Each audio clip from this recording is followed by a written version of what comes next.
மே மாதத்திலும் தடையின்றி எரிவாயு விநியோகத்தை வழங்க முடியும் என லிட்ரோ எரிவாயு நிறுவனம் தெரிவித்துள்ளது. ஏப்ரல் மாதத்திற்காக 20,500 மெட்ரிக் டன் எரிவாயு ஏற்கனவே நாட்டிற்கு கிடைத்துள்ளதாகவும் மேலும் 17,500 மெட்ரிக் டன் எரிவாயு கிடைக்க உள்ளதாகவும் அந்நிறுவனம் குறிப்பிட்டுள்ளது.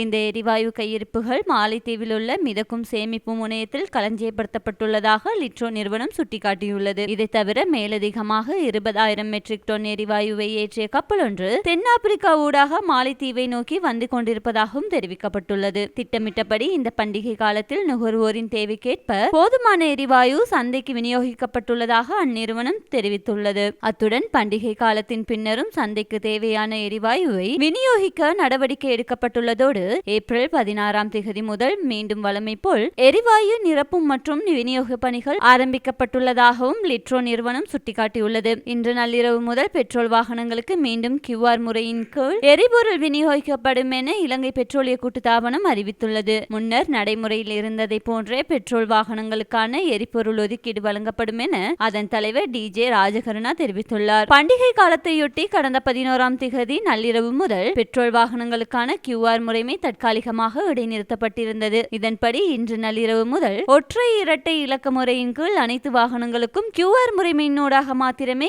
எரிபொருள் விநியோகிக்கப்பட உள்ளது.